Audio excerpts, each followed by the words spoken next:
저는 솔직하게 이 감사주일 설교가 좀 부담이 될 때가 있습니다. 왜냐하면 성도들로 하여금 헌금을 많이 해야 한다는 부담감 때문에 그렇습니다. 여러분 어찌 생각하는지 모르지만 사실 그동안 한국교회는 1년의 재정의 상당 부분을 이 감사주일 헌금으로 충당했습니다. 전반기에는 어려웠던 재정을 맥주감사주일 헌금으로 메꿨고요. 하반기에는 재정의 어려움을 추수감사주일로 채워졌다는 것이에요. 그런데 여러분 성도들로 하여금 헌금을 많이 하게 하는 거 쉽지 않은 일이에요. 매우 힘든 일인 것입니다. 삶이 뻔한데 여러분. 저에게는 또 중요한 건 그런 능력이 없어요. 저에게는. 한때 저는 그래서 그런 생각을 해서 하나님 왜 저에게는 설교에 탁월한 능력을 주시지 않습니까? 그런 답답함이 있었습니다. 그러나 언젠가 기도하는데 그렇게 깨달아졌어요. 하나님께서는 탁월한 설교자가 필요한 게 아니란다. 하나님의 모든 뜻은, 당신의 뜻은 성경에 이미 다 드러나 있어. 하나님의 말씀대로 살아야지 하는 마음만 있으면 충분해. 그렇게 말씀이 들어지는 거예요. 감동이 되는 거예요, 여러분. 그러니까 제가 설교를 잘하고 못하고가 문제가 아니에요. 뭘까요? 하나님 은혜 정말 올 한 해도 감사할 뿐입니다. 이 마음 하나면 충분한 줄로 믿습니다. 오직 하나님의 은혜에 감사하는 믿음이 중요하다는 것을 깨우쳐 주고 있는 것이에요. 여러분, 똑같은 사건이지만 사람들이 그 사건 앞에 반응하는 게 같아요, 달라요? 다 다르죠. 똑같을 수가 없죠, 여러분. 그래서 내가 어떤 환경이나 사건 앞에 반응하는 게 굉장히 중요해요, 여러분. 어떻게 반응하느냐에 따라 내 인생의 방향이 달라지기 때문에요. 잘못된 반응으로 말미암아 망하는 사람이 있다는 걸 여러분 아셔야 됩니다. 그래서 상황 때문에, 좋지 않은 환경이나 형편없는 환경 때문에, 상황 때문에 망하는 인생은 없어요. 그 환경과 그 상황 앞에 잘못 반응함으로 인해서 망하는 사람이 훨씬 많다는 것이에요. 반응은 평소 내 삶의 태도에서 나오게 돼 있어요. 그래서 평소에 삶의 어떤 태도를 가지고 살아가느냐가 굉장히 중요한 것이에요.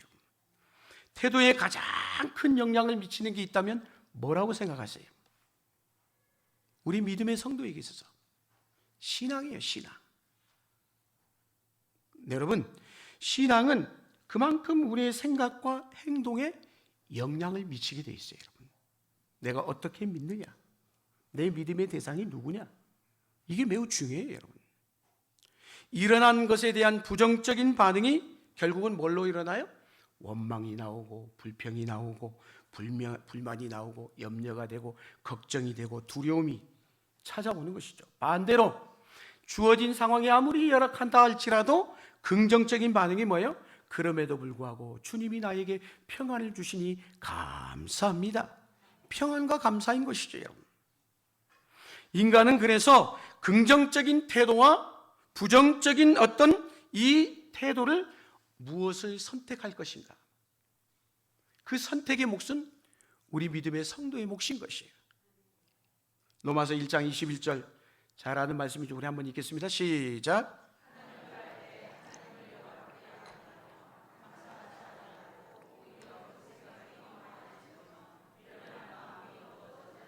아멘.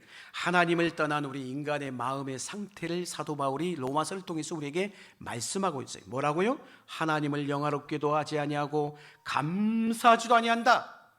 그 이유가 뭘까요? 생각이 허망하여진 거예요. 마음이 어두워졌다는 거예요, 여러분. 우리도 늘 그러잖아요. 생각이 문제가 있는 거예요. 생각이 좀 건강한 생각, 긍정적인 생각, 바른 믿음의 생각으로 흘러가야 되는데 생각이 항상 삐딱해. 마음도 어때요? 늘 밝고 긍정적으로 가야 되는데 이거 노심초사해가지고 걱정, 염려, 불안에 다 휩싸여가지고 여전히 마음이 어두워요. 그러니 여러분 그럴 수밖에요. 하나님을 영화롭게도 아니하고 감사가 안 나올 수밖에 없는 거예요, 여러분. 그러면 무지하기만 하면 괜찮은데 거기에다 하나 플러스 더 심한 사람이 있어요. 고집까지 있어요. 고집까지. 하나님의 존재와 그분이 하신 일을 분명히 말씀을 통해서 이 세상 가운데 드러났음에도 불구하고 여전히 마음의 문이 닫혀가지고 나는 하나님 몰라. 그분이 누구야? 반대하기로 결정한 상태로 살아가는 인생이 우리 주변에 한둘이 아니라는 거예요. 그러니까 하나님을 영화롭게도 아니하고 감사하지도 않는다는 것, 한마디로 그 죄로 말미암아 무감각해진 우리 인간의 본연의 모습인 것이에요, 여러분. 사랑하는 여러분, 요즘 어떻습니까?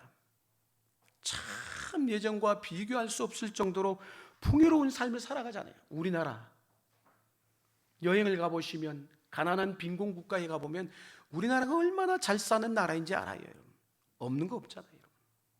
근데 그만큼 풍요로웠는데도 불구하고 그에 반해서 오히려 불만은 왜 더 많아졌을까요?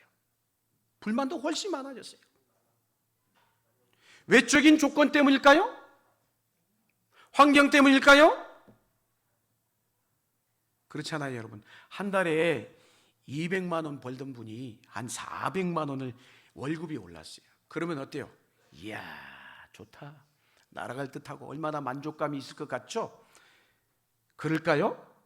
100% 그럴까요? 아니래요, 아니래. 연구조사에 의하면 오히려 반대로 떨어진다는 결과가 나와 있어요. 그만큼 채워줘도 만족함이 없는 거예요, 여러분. 감사란 그래서 어떤 상태 혹은 환경보다 더 중요한 게 뭘까요? 이 감사는 철저하게 하나님과의 믿음의 관계로부터 오는 거예요. 하나님을 믿는다면 내게 주신 환경도 하나님이 주신 것이라 믿고 반드시 이 환경을 통해서 이루실 하나님의 뜻마저도 바라보게 되는 거예요. 그러니까 그 환경도 이겨내는 것이죠. 감사하게 되는 것이죠. 할렐루야. 아담이 죄를 짓고 하나님의 품을 떠난 그 결과가 어떻게 됐어요? 풍요로웠을까요? 그 풍요로운 에덴 동산에서도 선악과 그가 하나 때문에, 그 불만족, 채워지지 않는 것 때문에 하나님을 떠난 인간이 결국은 풍요로울 것 같았지만 오히려 더 부족한 상태가 되었던 것을 우리는 알고 있어요, 여러분. 마귀가 주는 거예요, 마귀가. 다 있는 거는 바라보지 못하게 하고 없는 것 그거 하나 마귀가 바라보게 하는 거예요, 여러분. 오늘날도 마찬가지예요, 여러분. 오늘 우리를 왜 이렇게 불만족스럽고 불평과 염려와 걱정과 근심과 모든 불안과 괴롭히는 그 실체가 무엇인지 아십니까? 그걸 아는 게 중요해요. 그 실체를. 사람들은요, 자꾸 뭔가 채워져야 된다는, 더 채워져야 된다는 강박증에 쫓기고 살아갑니다. 아유, 내일 요만큼 일 더 해서 내가 이만큼 더 벌어야지. 사탄의 속임수에 넘어가는 것이에요. 하나님을 떠난 마음을, 성경은 그 마음을 뭐라고 표현했느냐? 터진 웅덩이와 같다라고 얘기했어요. 무슨 얘기일까요? 아무리 붓고 부어도 채워지지가 않는 거예요. 만성적 허기증에 시달리는 것이죠. 불만족이 우리의 영의 깊은 내면 속에 쫙 깔려 있는 거예요. 그러므로 감사의 문제는 윤리적인 주제가 아니고 영적인 주제인 것이에요. 하나님을 거부하는 세상의 특징이 뭘까요? 그게 감사하지 않는 거잖아요. 감사를 하지 않는 게 무슨 약간 교양미가 부족한 정도일까요? 아니에요. 근본적으로 이 마음이, 심령이 뒤틀려 있는 거예요, 여러분. 뭘 가져도, 뭘 누려도 불만족, 마음의 심령이 뒤틀려 있음을 의미하는 거예요. 하나님이 없는 인간은 끝없이 탐욕으로 시달릴 수밖에 없어요. 그래서 채워지지 않는 갈증으로 불평이 일상의 삶이 되고 마는 것이죠. 그러면 감사가 없는 삶, 행복할 수 있을까요?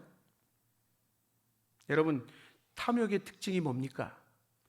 조금 더잖아요. 조금 더. 좀 더 가지면 만족할 수 있을 것이라는 세상에서 늘 듣는 메시지 중에 하나가 그거잖아요. 야, 조금만 더 해. 조금만 더. 조금만 더. 근데 이 좀 더라는 이 병은 가벼운 질병이 아니에요. 죽음에 이르는 병이에요. 죽음에 이르는 병. 암보다 무서운 것이 뭐냐? 좀 더의 병인 것이에요. 이 병의 원인이 뭘까요? 들어가 보면은 죄인 거예요. 죄. 욕심인 거예요. 그래서 야고보서 1장 15절에 사도 야고보가 말씀하죠. 같이 한번 읽겠습니다. 시작. 아멘. 우리의 가장 근본적인 문제인 것이죠. 그러니까 하나님을 영화롭게도 못하고 감사하지도 않는 거예요. 그래서 이게 신앙이 우리의 핵심 주제예요. 어떻게 하면 하나님을 영화롭게 해드릴까? 어떻게 하면 하나님이 내게 베푸신 은혜를 헤아려 보며 하나님 앞에 감사를 올려드릴까? 이게 신앙의 핵심 주제가 돼야 된다는 것이에요. 여러분, 본문을 오늘 보세요. 짧은 5구절이지만 1절에서 3절은 찬양을 하고 있고, 그리고 마지막 4절 5절은 감사의 내용을 담고 있어요. 여러분, 하나님에 대한 찬양이 먼저 나오고 그 다음이 뭐가요? 감사가 나오고 있어요. 여러분, 그러면 엄밀히 말하면 찬양과 감사가 떨어져 있는 걸까요? 분리되어 있는 걸까요? 아니에요. 찬양과 감사는 같은 것이에요. 같은 것이라는 거예요. 여러분, 예배, 우리가 지금 예배를 드리고 있잖아요. 예배의 핵심이 뭐라고 생각하세요?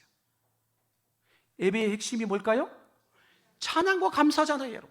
할렐루야. 모두 다 하나님에게 초점이 맞춰져 있는 거예요. 하나님에 대한 찬양이 넘치면 뭐가 따라 나올까요? 감사가 따라 나올 수밖에 없는 거예요, 여러분. 감사가 넘치는 곳에 찬양이 터지는 것, 지극히 정상인 것이에요. 하나님에 대한 찬양과 감사가 넘칠 때 우리가 드리는 그 예배가 온전한 예배가 된 줄로 믿습니다. 구원이란 그래서 뭘까요? 곧 예배의 회복인 것이에요. 예배의 회복인 것이에요. 하나님이 나를 구원해 주신 그 은혜 앞에 찬양하고 감사를 올려드리는 것, 그게 예배잖아요. 죄가 인간에게 미친 최악의 상태 중에 하나가 뭐냐? 그래서 결국 그거로 말미암아 예배를 잃어버리게 만든 거예요. 예배하지 않는 인생, 하나님하고 전혀 상관없는 인생인 것이에요. 하나님에 대한 찬양과 감사가 없어요. 그래서 예배가 없는 삶은 마치 어떤 삶이냐? 죽은 것과 다름이 없다는 거예요. 하나님과의 교제가 끊어져 보세요. 여러분, 한 달, 한 2달 예배를 안 드려보세요. 하나님 앞에 우리의 삶이 어떻게 것 같아요? 죽어갑니다. 죽어가요, 여러분. 그냥 우리가 육으로만 사는 게 아니기 때문에, 그 육조 어쩌면 단절된 육이기 때문에 죽은 몸인 것이죠, 여러분. 그 몸으로 할 수 있는 게 뭘까요? 죄 짓고 다니는 거죠, 여러분. 사랑하는 여러분, 육체의 본능을 이겨야 살 수가 있는 것입니다. 무슨 얘기냐? 예배를 잃어버리면 모든 걸 잃어버리는 것이에요. 그래서 오늘 시편의 저자는 뭐라고 합니까? 찬양과 감사로 넘치는 예배를 우리에게 짧지만 소개해 주고 있는 거예요. 1절 말씀 읽겠습니다. 1절 시작. 아멘. 여기 온 땅이라고 있어요. 단지 이스라엘 백성들만 국한되어 있는 게 아니라 이 땅에 하나님의 이름을 부르는 모든 백성들을 향하여 하나님을 찬송할 것을 말씀하고 있는 것이에요. 온 땅인 것이에요. 2절 이어서 있습니다. 2절 시작. 아멘. 기쁨으로 여호와를 섬기며 노래하면서 그의 앞에 나아갈지어다. 무슨 얘기일까요? 하나님에 대해 크게 외치며 노래하고 있다는 것이에요. 어떻게? 즐겁게, 기쁨으로. 그래서 우리가 시편의 말씀을 읽는 가운데 이 시편의 분위기를, 어떤 분위기를 느낄 수가 있어요? 신앙은 삶의 태도를 확실하게 바꾸는구나. 내가 하나님을 절대적으로 믿고 신뢰하게 되면 하나님을 찬양하지 않을 수가 없구나. 감사하지 않을 수가 없구나. 할렐루야. 그러니까 결코 내용의 분위기가 어둡지가 않아요. 밝고 생동감이 넘칠 수밖에. 여러분, 그러면 도대체 누가 이 감사와 찬양을 할 수 있을까요? 3절의 말씀입니다. 3절 말씀 읽겠습니다. 시작. 아멘. 하나님이 누구이신지를 알아야 돼. 모르고 찬양할 수 있어요? 모르고 어떻게 하나님 앞에 감사할 수 있어요? 그분이 어떤 분이신지, 그분이 나에게 어떤 존재인지. 그래서 가장 먼저 그는 우리를 뭐라고요? 어떤 분이라고 소개하고 있어요? 기르신 분이시다, 지으신 분이시다. 죄송합니다. 지으신 분이시다. 그분은 우리를 만드신 창조주시다. 그래서 우리는 내가 찬양해야 될 찬양의 대상, 그분이 누구인가를 아는 게 신앙에 굉장히 중요한 거예요. 구체적으로 알아야 돼. 그분이 어떤 분인지 내 피부로, 몸으로 경험되어지고 느껴져야 절로 찬양이 나오고 감사가 될 거 아니겠어요, 여러분? 사랑하는 여러분, 우리 인간이라는 존재는 지으신 분이 누군가인가에 의해서 결정되어지게 돼 있어. 그렇잖아요, 여러분. 우리의 삶이 왜 존귀할까요? 나를 지으신 분이 존귀하신 하나님이시기 때문인 것이에요. 보통 진화론자들이 주장이 뭐예요? 인간이 뭐 동물에서 진화된 존재라고 하잖아요. 그렇다면 우리의 가치는 한없이 추락하고 말아요, 여러분. 우리가 그런 존재예요? 아니잖아요. 우리가 누군가에게 무시를 당할 때가 있어요. 무시를 당하게 되면 왜 가만히 있지 못하고 분노하고 화를 냅니까? 하나님이 나를 존귀한 자로 만드셨기 때문이죠. 할렐루야. 인간은 누구의 작품? 하나님의 작품이라는 거예요. 음식물 하나도 그렇잖아요. 누가 만들었냐에 따라, 어떤 셰프 요리사가 만드느냐에 따라 그 값도 가격도 차이가 나게 되어 있는 것이에요. 그렇잖아요. 하나님이 우리를 지으실 때 뭘로 지으셨어요? 하나님의, 당신의 형상으로 지으셨다라고 말씀했어요. 인간을 지으실 때, 그리고 당신의 영을 불어넣으셨다라고 얘기를 하고 있습니다. 하나님의 영이 우리 안에 들어와서 우리에게 생명이 주어진 것이에요. 믿으십니까? 당연히 그러기 때문에 우리의 영은 하나님의 영으로 충만하기 때문에 우리를 만드신 그분 앞에 찬양하는 게 마땅한 반응인 것이에요. 하나님을 예배하는 것 지극히 당연한 것이죠. 자연스러운 것이에요. 근데 우리가 하나님을 예배하지 못한다고 생각해 보세요. 그러면 이미 죽은 영이에요. 죽은 영. 영이 죽은 상태는 생명이 그 안에서 작동할 수가 없죠, 여러분. 살아있지만 그건 육체이지 영이 산 게 아니잖아요, 여러분. 찬양과 감사 예배를 드린다는 것은 우리의 영이 정상적으로 지금 하나님하고 믿음으로 소통하고 있다는 증거인 것이에요. 내가 여러분 하나님 앞에 이 시간 예배 드릴 때 하나님을 찬양하고 있어요. 하나님을 감사하고 있어요. 그러면 지금 하나님하고 믿음으로 건강하게 소통하고 있다는 증거라는 것이에요. 할렐루야. 사랑하는 여러분, 영이 건강한 호흡을 하면 그 사람은 뭐예요? 생명이 살아있다는 증거인 것이잖아요. 하나님으로부터 참 생명을 공급받으며 우리가 살아가고 있잖아요. 하나님이 창조하셨어요, 우리를. 하나님이 창조하셨다는 말은 어떤 의미일까요? 우리를 창조하셨기 때문에 하나님이 우리를 책임지신다는 말인 것이에요. 할렐루야. 단 하나님에 대해서 믿음으로 반응한 자에게 찬양과 감사는 그래서 영적 호흡과도 같은 것이에요. 우리가 하나님을 지속적으로 찬양하고 감사를 하면요, 그게 곧 나를 살리는 것이에요. 왜? 호흡을 불어넣는 것이에요. 호흡을 불어넣는 거예요. 영적 호흡이 그거라는 거예요. 감사와 찬양을 하는 동안 하나님의 호흡이, 하나님의 영이 내 안에 충만해서 살아나게끔 하는 거예요. 어떤 사람이 갑자기 숨이 멈춰가지고 지금 딱 그런 상태예요. 그러면 어떻게 돼요? 주변 사람들이 빨리 인공호흡기를, 인공호흡을 하지 않겠어요? 뭐 기계도 없다면. 그때 그 사람에게 호흡이 돌아오기를 주변에서 본인도 하면서 얼마나 간절히 바라겠습니까? 이 감사주일이에요. 하나님의 여러분 심정이 바로 우리에게 인공호흡하는 심정인 것이에요. 인공호흡하고 있는 거예요. 우리에게 감사가 터져 나오게 하시려고 다급한 심정으로. 그런데 우리가 감사하지 못하기 때문에 죽어가고 있는 거예요. 서서히. 하나님을 하나님으로 알고 그에 대한 바른 반응을 할 수 있다는 것은 그래서 은혜 중에 은혜인 것입니다. 성도에게 주어진 최고의 특권인 것이에요. 여호와가 우리 하나님이신 줄 너희는 알지어다. 왜? 그분은 우리를 지으신 분이란 말이에요. 또 하나님 어떤 분이실까요? 3절 말씀 계속해서 읽겠습니다. 시작.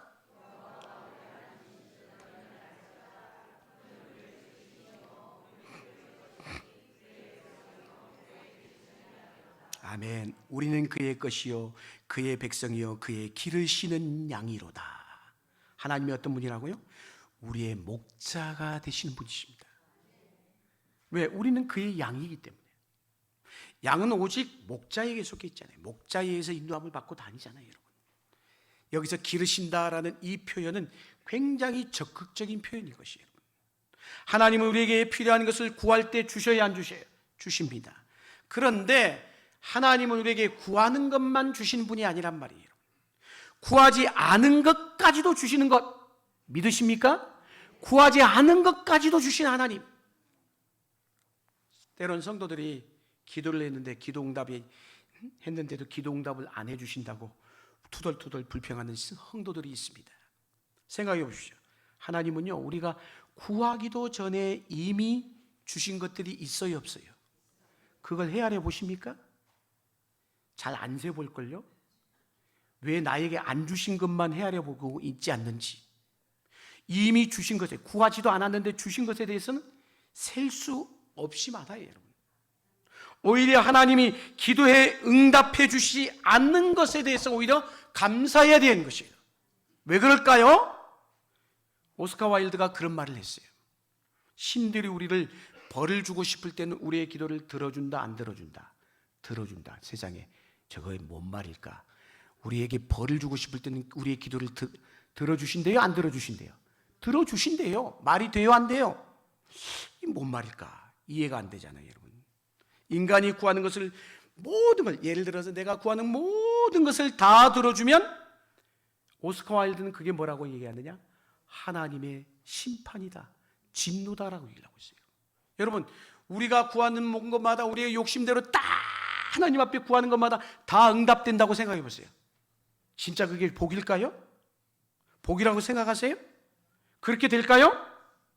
최악의 형벌은 내 욕심대로 우상 숭배하도록 그냥 이루어지도록 내버려 두는 거예요. 자기 욕심대로 살도록 내버려 두는 것.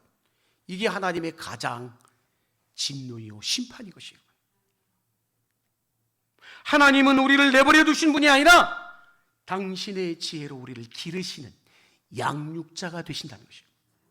우리는 그분의 양이기 때문에 우리의 필요를 채워주십니다. 여러분, 부모가 자녀를 기를 때 보십시오. 여러분, 누가 더 적극적이에요? 자녀가 막 더 달라고 적극적입니까? 아니죠. 부모가 더 적극적이잖아요. 부모의 적극적인 기르심이 없다면 오늘 우리가 이 자리에 앉아 있을 수 있겠습니까? 사랑하는 여러분, 때로는 부모가 극성스러울 정도로 자녀들에게 적극적이잖아요. 자녀를 배불리 다 먹이고 나서야 이제 그제서야 자기 밥을 챙겨 먹는 그 엄마들의 모습에서 하나님의 마음을 배울 수 있어야 되는 것이에요. 할렐루야! 하나님이 이스라엘에 대해서 왜 여러분 그렇게 하셨잖아요, 여러분. 하나님은 수동적으로 우리를 돌보시는 분이 아닙니다. 우리의 삶을 한번 들여다보세요. 하나님의 손길이 닿지 않는 곳이 어디 있습니까? 전적인 하나님의 돌보심으로 오늘 우리가 이 자리에 있는 거예요. 다시 한번 생각해 보세요. 깊이 우리의 삶에 하나님의 간섭하심 돌아보십시오. 내 재주와 내 능력으로 산 것 같죠? 천만이에요, 여러분. 그러므로 나를 기르시는 분, 나를 양육하시는 분에 대한 우리의 마땅한 태도가 뭐여야 돼요? 감사해야 되는 줄로 믿습니다. 할렐루야! 하나님의 존재를 무시하는 자들의 특징이 있어요. 뭔지 아세요? 자화자찬이야. 자기가 자기를 칭찬하고 있어. 자기가 잘했다고. 죄인들의 특성이 뭔지 아십니까? 자기 잘남이에요. 자아도취인 것이에요. 하나님을 영화롭게도 하지 않는 정도로 끝나지 않아요. 그런 사람은 자기를 오히려 높여요. 하나님의 존재를 싫어하는 이유는 왜 그럴까요? 자기 자랑을 드러내고 싶기 때문인 것이에요. 교만한 사람이 결코 하지 못하는 게 하나가 있어요. 그게 뭐냐? 감사인 거예요. 감사. 감사할 줄 모른다는 거예요. 감사에 대해서 언급조차 하는 걸 싫어합니다. 다 이야기를 들여다보면 다 자기야. 자기 얘기예요, 여러분. 하나님 없는 마음에 감사가 비집고 들어갈 틈이 없는 거예요, 여러분. 감사를 받아야 될 자리에 하나님은 없고 자기 자신이 앉아 있는 거예요. 교만한 자는 하나님의 자리를 자기가 가로채버린 거예요. 항상 이야기의 주인공이 자기야. 모든 업적과 공로를 하나님이 아니라 자기에게로 돌린다는 거예요.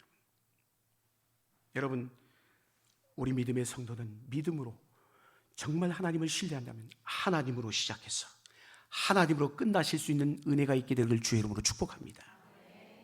그것이 맞는 거예요. 지금까지 지내온 것 주의 크신 은혜라. 지금도 그렇고요. 미래의 모든 것도 하나님의 손에 달려 있어요. 우리의 실력이 아니라 하나님의 열심이 있었기 때문에 오늘 이 한 해도 이 자리에 우리가 앉아 있는 것이에요. 내가 한 것 아무것도 없어. 하나님의 열심 인정할 수 있기를 주의 이름으로 축원합니다. 4절 말씀 읽겠습니다. 시작.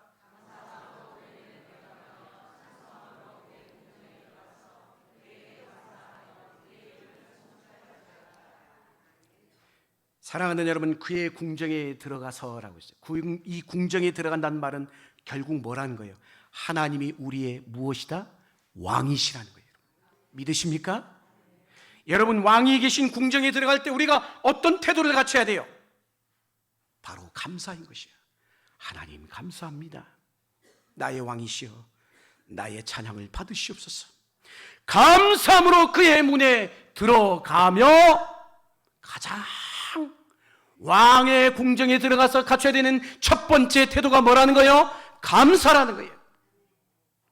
감사로 나아갈 때 궁정의 문이 활짝 열리게 되는 것이에요. 감사란 하나님이 오늘 내 삶에 허락하신 것들에 대한 인정인 것이에요. 하나님이 하셨습니다. 반대로 원망이 뭘까요? 하나님이 내게 많은 것들을 허락하셨는데 그거에 대한 거부인 것이에요. 우리는 쉽게 불평을 늘어놓습니다. 이스라엘 백성들이 광야를 지나는 동안에 실패한 게 바로 이 불평, 원망 때문이었어요. 백성들이 처음에는 하늘에서 만나가 내리고 메추라기가 쏟아지니까 얼마나 감사하며 감격했겠습니까? 그러나 시간이 흐르면서 점점 이게 이제 막 똑같은 음식을 먹으니 질린 거죠, 여러분. 불평이 나오기 시작한 거예요, 여러분. 이것밖에 없느냐고. 그것도 감사한 것인데 이것밖에 없느냐고. 우리가 이스라엘 백성들을 바라보면서 말씀을 읽을 때마다 그들을 향해 왜 저랬을까 쉽게 욕하지 못해요. 그들의 모습이 어쩌면 나의 모습이기 때문에, 우리의 모습이기 때문에 그 말씀을 만나와 메추라기를 먹여주셨던 하나님의 말씀을 들여다보면서 할렐루야 해야지 뭐 이렇게 말이 많아, 그렇게 지적할 우리에게 자격이 전혀 없어요. 우리도 똑같아요. 우리가 외국 여행 며칠 한번 해보세요. 긴 여행을 하다 보면 어때요, 여러분? 아무리 좋은 것 봐도요 힘들어요. 뭐 때문에 힘든 줄 아세요? 음식 때문에. 아이고, 김치 같은 것, 좀 고추장 같은 거 좀 매콤한 게 계속 생각이 나죠, 여러분. 여행하다 보면 늘 맵고 짠 음식에 익숙해진 우리 한국 사람들은 늘 졸기고 좋아하던 그걸 포기하지를 못해. 그래서 여행 갈 때 한 번 갔다 온 사람은 그걸 경험했기 때문에 꼭 싸가지고 가. 오늘날 우리가 얼마나 살기가 좋아졌습니까? 그런데 우리에게 불평이 훨씬 더 많아졌어요. 조그만 불편해, 조그만 어려워도 견디지를 못해요. 왜 그렇습니까? 한마디로 배가 부른 거예요. 배가 부른 거예요. 이전에 힘들게 살던 시절을 잊고 사는 거예요. 원망과 불평은 그래서 상황, 환경에 대한 것이 아니에요, 여러분. 하나님에 대한 것이에요, 여러분. 노골적으로 말은 안 하지만 하나님이 이 지금 허락한 것에 대한 불만인 것이죠, 여러분. 원망과 불평하는 이스라엘 백성들에 대해서 하나님의 심판은 아주 강력했어요. 왜? 그들이 하는 것은 불순종이요 우상숭배였기 때문에. 왜? 자꾸 이전의 상태로 돌아가고자 했어. 애굽에 노예 생활했던 때가 차라리 그때가 나았는데 이게 깊이 배어 있다 보니까 매일 원망불평이야. 그래서 이스라엘 백성에게 광야가 주어진 건 뭘까요? 가나안 땅으로 들어가는 필수 코스 중에 하나예요. 우리도 하나님의 나라에 가기 위해서 이 땅에 우리가 어떤 삶을 살지 모르지만 길고 짧든지 간에 이 인생의 광야의 삶을 건너가야 되는 것이에요. 필수예요, 필수. 그런데 이 필수 코스 가운데 하나님을 의지하고 하나님을 믿고 하나님을 따르는 이 훈련이 되지 않으면 가나안 땅에 들어가도 축복이 될 수가 없어요, 여러분. 천국에 들어갈지라도 복이 될 수가 없다는 거예요. 만나와 매출하게 만족하지 못한 백성들에게 깊이 심겨진 것이 무엇입니까? 애굽으로 다시 돌아가자는 거예요. 애굽으로. 그 말은 뭐예요? 저 앞에 눈앞에 있는 적과 꿀이 흐르는 가나안 필요 없다라는 거예요. 필요 없다라는 거예요. 우리 눈앞에 있는 천국을 바라보면서 가야 되는데 필요 없다는 거예요. 이 세상이 좋다라는 거예요, 여러분. 우리 안에 그게 얼마나 있어요, 여러분. 부인하지 못할 거예요, 여러분. 오늘에 대한 감사가 없다면 내일의 세계로 이끌어 주시는 하나님의 그 인도하심을 거부할 수밖에 없는 거예요. 감사는 오늘의 시간에만 영향을 주는 게 아니에요. 내일에도 영향을 미치겠어요. 오늘 감사하신 분이 내일에도 그 감사가 영향을 미치게 돼 있다는 거예요. 할렐루야. 결국 하나님은 뺑뺑이 돌린 거야. 이스라엘 백성들을 광야에 있어. 지금 주어진 환경에 대한 만족, 이게 매우 중요해요. 만족하는 은혜가 있기를 축복합니다. 내 마음에 안 들고 내가 생각하는 것과 전혀 다른 상황이 주어진다 할지라도 그걸 받아들이는, 믿음으로 수용하는 훈련을 해야 되는 것이에요. 그게 뭐예요? 아까 우리 장로님이 고백한 바울의 고백처럼 자족하는 삶인 것이에요. 이게 하나님에 대한 바른 태도인 거예요. 지금 현재의 삶에 대한 여러분들의 태도는 어떠신지요? 우리가 신앙생활을 한 해 두 해 하다 보면 처음 감격도 점점 식어지고 사라지기도 합니다. 하나님에 대한 것보다 우리 자신에 대한 현실에 더 집중하고 관심을 쏟기 때문인 것이에요. 그때부터 시험이 드는 거야. 믿음도 점점 거리를 두기 시작하고요. 하나님에 대한 원망이 슬금슬금하니 올라와요. 하나님, 나 이렇게 믿어왔는데 왜 내 지금 현실은 이 정도밖에 안 됩니까? 이렇게 되는 것이죠. 하나님에 대해서 시비를 거는 거야, 시비를. 한때는 간증도 했어요. 은혜도 뜨겁게 받았어요. 어느 순간 근데 하나님이 주신 은혜가 더 이상 감격으로 다가오지가 않아. 모든 게 싫어지는 거야, 그때부터. 무엇이 문제일까요? 하나님이 나를 이 광야의 삶에서 믿음으로 이끄시고자 하는 목표, 저 하나님의 나라 잃어버린 거예요.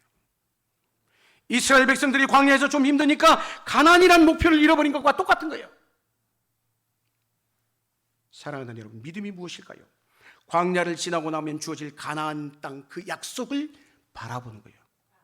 여러분 지금 이 땅을 바라보고 계십니까? 아니면 저 천국을 바라보고 계십니까? 오늘 우리 변고사님 남편 이렇게 우리 고 강기선 성도님 장례하시고 우리 가족들 다 참여하셨어요. 전 장례식에 참여할 때마다 나도 이제 갈 날이 얼마 안 남았구나, 늘 그 생각을 해요. 그러면서 늘 두렵고 떨리는 마음이야. 내가 이렇게 살면 안 되는데, 내가 있을 곳은 여기가 아닌데, 본향인데, 저 하나님의 나라인데. 우리 가족들 그때 헤어질 때 그러죠. 아버지, 거기서 만나요. 우리가 그렇게 고백하잖아요, 여러분. 사랑하는 여러분, 내게 허락하신 것 다 하나님께서 저 땅을 바라보기 위해서, 이 땅에서 훈련하기 위해서 허락하신 것이요. 가능하니까. 오늘 4절 말씀합니다.